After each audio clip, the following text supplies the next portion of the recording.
শুভ সকাল মর্নিং। আমি তো একদম রেডি হয়ে গেছি, একদম স্নান সেরে রেডি হয়ে ঘরের ঠাকুরের পুজো দিয়ে। আর যেহেতু আজকে নীলষষ্ঠী, নীল পুজোতে যা যা লাগে 5 রকম ফল, মোমবাতি, ঠাকুরের মালা, ধূপকাঠি, বাতাসা, দুধ, গঙ্গার জল সব কিছু নিয়ে একদম রেডি হয়ে গেছি। আর রেডি হয়ে চলে এসেছি একদম আমাদের বাড়ির পাশে, আমাদের মাঠটা পেরোলেই মন্দির। চলে এসেছি একদম মন্দিরে, এসে দেখি ঠাকুরমশাই তখন চলে এসছে, আর তার সাথে আরও কয়েকজন চলে এসছে, সবাই তখন পুজো দিচ্ছে। ওরা দিয়ে দেওয়ার পর তারপরে আমিও দিয়ে দিয়েছিলাম ঠাকুরকে পুজো।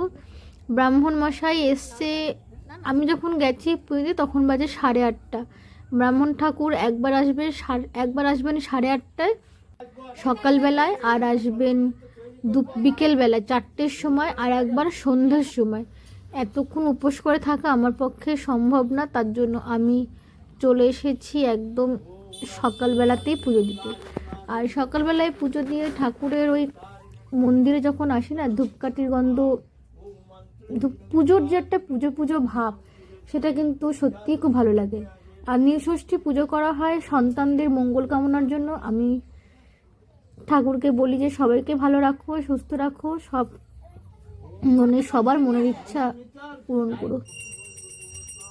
তারপর পুজো টুজো দেওয়া তখন আমাদের কমপ্লিট, কিন্তু যখন ঠাকুরের মাথায় জল ঢালছিলাম, অঞ্জলি দিচ্ছিলাম, সেগুলো আর ভিডিও করা হয়নি, কারণ ভিডিও করার মতো কেউ ছিল না। Good morning, tata, bye. ভালো লাগলে অবশ্যই একটা লাইক, কমেন্ট, শেয়ার করে দিও। বাই।